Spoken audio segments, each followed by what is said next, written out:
Hello and welcome, Katy here. Thanks so much for stopping by. I am back with another project for Imagine Crafts, and today I've got an emboss on emboss technique. So we're going to do 3D embossing folder, and we're going to put some embossing powder over the top. We're going to use the 3D doily embossing folder from Sizzix and Tim Holtz, some white cardstock, some Versamark ink in Dazzle with the frost color, but any Versamark ink will work for this.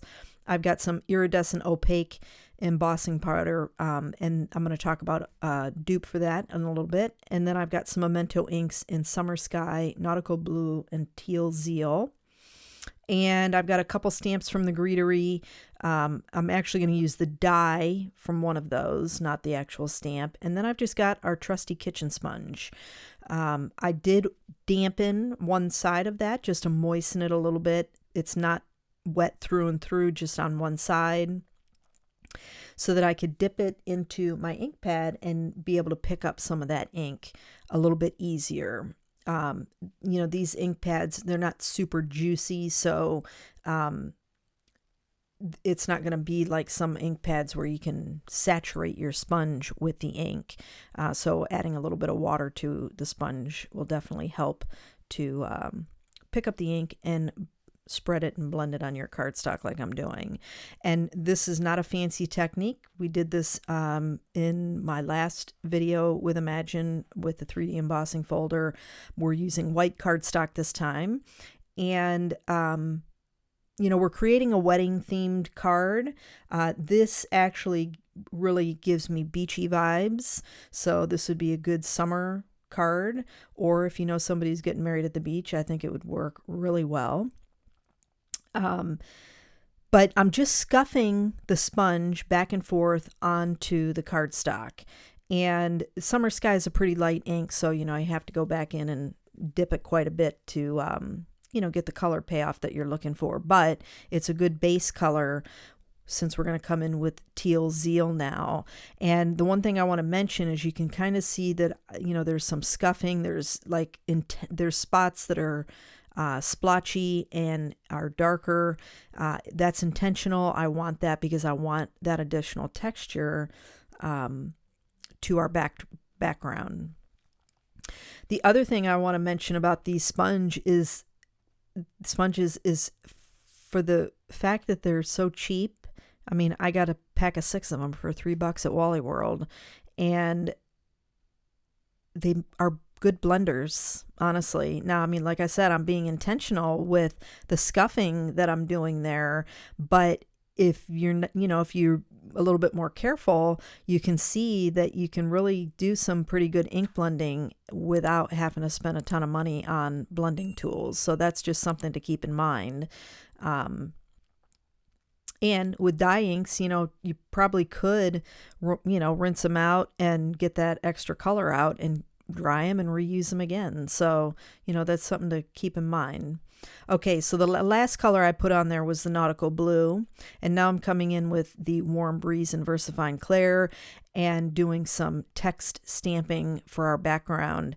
I do stamp off and get, lighter generations of stamping to lighten up that text in the background. Now, I'm doing all this before I emboss the panel, which I did off camera. I ran it through the embossing folder, and now I did put some anti-static powder to really try to keep some of that excess powder off of areas that I don't want it, especially because this particular embossing folder is not a full page. It kind of cuts off and angles off in the corner.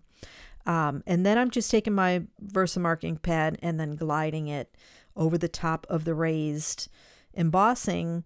And then I'll throw on here some of the opaque iridescent embossing powder. Now, if you don't have this embossing powder, I figure a lot of people don't, just take some white embossing powder, any white embossing powder. And then if you've got like an holographic glitter or like a clear glitter or something like that that's, shimmery, but it's not colored. So it doesn't change the color of your white embossing powder. You don't see those flecks strongly. It's really a holographic glitter is the best one to go with, or a holographic embossing powder. You can mix those two together and you'll be able to create that embossing powder pretty easily. So now I'm just taking some May Arts twine in ivory. It's a lighter color, and creating like I'm wrapping a package. So we've got a small little knot, and then extending the string up and around, and instead of doing a bow, we've just got that little knot there that brings them together. And I've got some double-sided adhesive on the back, and you could leave this just like this. You don't have to add the foliage that I did. I just thought I would add a little bit more by adding the leaves on there, but you could totally leave it this way with the string going up and around. And I've got this matted on a piece of white cardstock. As you can see, that's what I'm doing here. And then I'm going to put it on a piece of craft cardstock. This happens to be oatmeal. It's is what the color is. It's the old Fun Stamper's Journey and Spellbinders cardstock. This gives me beachy vibes all the way. So good wedding card, good anniversary card. Of course, you could change the sentiment out and make it a birthday card, whatever you like. But here I had some extra leaves dies that I had cut out with some pearlized vellum, and I'm just adhering them on with some on point glue. And then I didn't want to cover up our double embossing with more of the vellum solid foliage leaves. So I found that, I had that leafy branch that die cut open leaves from Pink Fresh Studio, and I trimmed them out, to use pieces here and there and bunches, and then tuck it in just to give a little bit extra dimension without taking away from our double embossing. And then that Always and Forever, you saw through the video, I had different things on there, but I ended up going with a hot foil plate from Spellbinders, and that comes from the mini Everyday Sentiments stamp set, hot foil stamp set, and I use Sky Bright hot foil for that. But that's going to wrap it up, my friends. I hope you enjoyed the video. If you did, please give it a thumbs up, and don't forget to subscribe to the channel. Be sure and check the description box below for the products used, and thanks so much for joining me today. I hope you have a fantastic day, and I'll catch you in the next video.